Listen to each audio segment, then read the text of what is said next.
start talking and there's a problem, we'll let you know. Welcome to our April 9th, 2025 meeting. We're super excited to be here.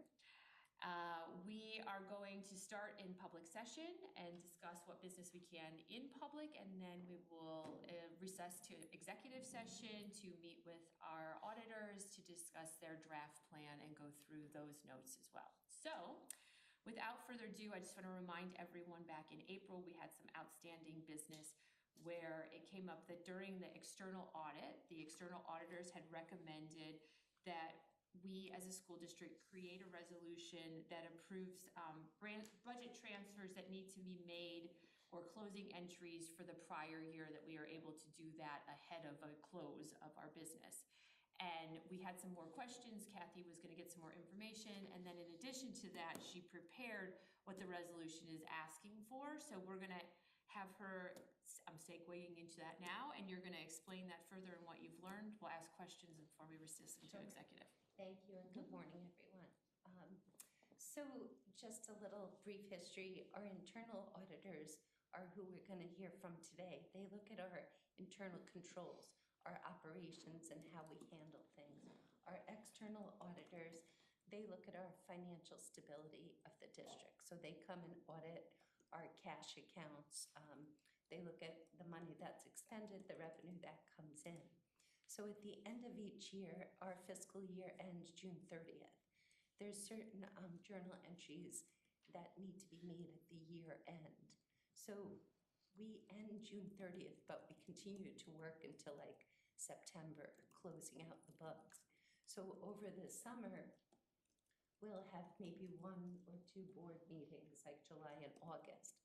So if you can imagine, we're trying to close everything up because the external auditors come like late August, right? So they'll come and there'll be journal entries we need to make, but that might cause negative balances. So there's things like retirement system accruals, we'll have payroll accruals, things that are outstanding. And these are things that the board typically will just approve at the next board meeting. But we would have to hold up the closing of the books to get the board approval.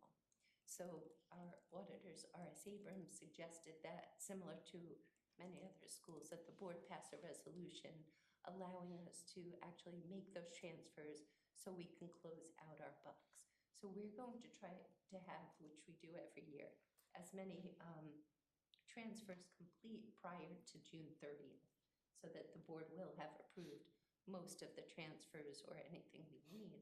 But this would allow us, if there was something that we just got in, like there's things that come from state aid with revenue that might be coming in, or different costs for grants as well that might have to be charged to the general fund.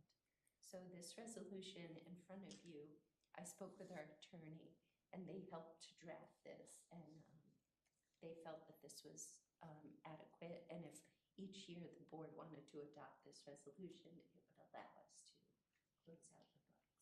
So can we adopt this? Would this be something we would adopt? We'd have to adopt it at reorg, or is it better to adopt it? I mean, this year in April. It's better to do it before reorg. Before reorg, because at June 30th. Yeah. Okay. All right. All right. But if we did it, if we did it this year in April, but then put it on reorg for the following year, and then made that part of the process, that would not be too late. So in this instance, we were looking at approving a resolution, if this committee recommends it and the board agrees, for now for the 24-25 year, and then for reorg. So for those of you that don't know what reorg is, in July the Board of Education meets, and we have our first meeting basically of the new fiscal year, and new school year basically for us. That's when our new board members are sworn in and first allowed to participate. It's where we assign all of our necessary required DASA coordinators, McKinney-Vento coordinators, any annual stipends that some, like the district clerks, this year they'll get this stipend for doing this additional work. Any kind of our normal course of business. Organizational things. Yes. All put forth at that time, and our facility fees, things of that nature, kind of like as our record, like Emily said, is our organizational thing, and it just keeps us in check and balance. So if we added this, it would always be there. Someone would be able able to go back and look and say that, yes, we've had this approved and it would be part of our normal course of business. And the way that I remember also, and that I read this being written, is that you're able to make the transfers you need. The board is still going to have to approve the transfers on an agenda following. It's just that if you made the transfers in July and we don't have a meeting till August, we're approving them after the fact. But we've given you the power to go ahead and do that work in advance. And everything that is made is dated June 30th, just because of how the financial system works. You can't, even if it's July or August, if you're looking at the prior year, it's always effective June 30th. So, are there any questions? So the only question, because this gets ratified at the board, we're just reviewing it and getting. Yes, yeah, making a recommendation. Just the way that it's defined says to make budget transfers between items, is that, and it's just a question, I'm not saying anything other than that, is that specific enough so that it's clear of what they are and are not allowed to do? I don't know enough to say whether that is or isn't, that just seems very generic to me. Yeah, we have different line items, so every single code, they would consider a line item. That's the only thing for the board, just to Yes, consider, yes, that's specific yes. about the items. That's what we- Do this and only this, I don't know if that's what this means, this feels very, it could be right, I just don't know. Yeah, it's very general. Well, but it says budget Yeah. transfers for the reconciliation of accounts in preparation. So we So, Right, no, So, yes. I understand what it's saying, I'm just saying It's that not could be, I limited. can interpret that very broadly if I Correct, wanted to, but- so I'm asking the question as to, if you're comfortable with specific enough, I'm fine, I just wanted to make sure we thought about that. So we typically approve line item transfers. Correct. That's how we Correct. So approve. that's a the- concept, Yeah. that's fine, okay, that's fine. yes. Anyone else? Do we feel this is a solid recommendation we can bring to the board and we're Yes. okay with it? Excellent, that's wonderful, thank you guys. And then we'll look to put it on reorg as well for the 25, 26 year as well. So you're gonna bring this to the next meeting, the Mhm. 22nd? On the 22nd, yeah, okay, And great. If I could just address something else that came up, we spoke about the possibility of doing ACH transfers for different payments. Yes. I just want to update everyone. Donna has looked into it with our bank, and we're in the process of making sure our policies reflect that we can do that.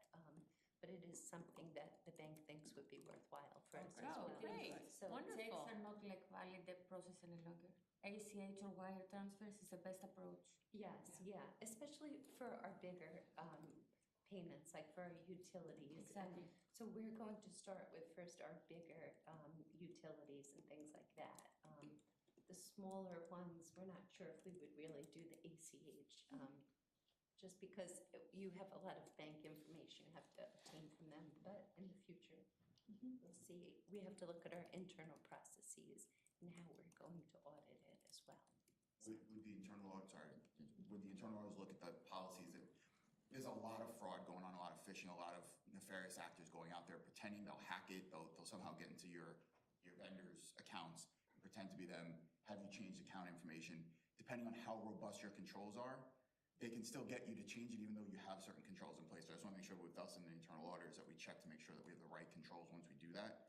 Because, there's a ton of this out there. You mean they could get in without us knowing? No. Or they So would what'll happen is they'll manage us? pretend to be your vendor and say, hey, here's our bank information. Right. And then 6 months from now, they'll come in and say, hey, we had a change in bank, here's the new bank information. Depending on how your Right. procedures are, you may send them an email to confirm, but if they've hacked into that email, or they've somehow taken over it, or they spoof it and it looks like the email, but they change an I to a 1 or something like that, all of a sudden, you're gonna say, oh, okay, I'll go in and change it, and then you pay the wrong person and the money's gone. Yes, so thank you for bringing that point up. We do have, our technology department has quite a bit of controls in place, and they can actually identify some of them. But however, we've seen ones that come in where it's a teacher saying that, can you please not direct deposit my check here, I want it here. We would always pick up the phone, or they have to actually fill out a form and send it to us, but we don't just do everything through. But it's good you bring it up, because that's something we'll put in our procedures, so that when we're not here in 20 years, that it'll say, I'm sure by then it'll just be a whole different situation. It just So how looks many, how many, eyes. Yes. Just think about it. how many vendors and like what percentage of the dollar value will be migrated to ACH then? Do you know? Well, that's something we still have to look at, but I'm thinking with like construction projects where there are large sums of money, I think that would be somewhere that's reasonable. Our utilities, right? Can you think of Health insurance. Right. health insurance to like night shift and stuff? We do, But as we go on, we can open it up to more vendors. Right, but it's the recurring vendors that, Right. Right. exactly. so it's not gonna lead to change that often in terms of Right, account but numbers. sometimes people like could say, hey, this is Amazon, we have a new bank account, do this, you know, and we would speak with our Amazon representative or. Yep. Thank you. That's a good point, very good. Anyone have anything else? All right, well then, if everyone is good, I'm going to make a motion to recess into executive session to review our internal audit draft version. Do I have a second? Sure. Emily Bays, all in favor? We have 7-0. So we are going to recess. We are not returning on camera to adjourn the meeting. We will just adjourn afterwards, so.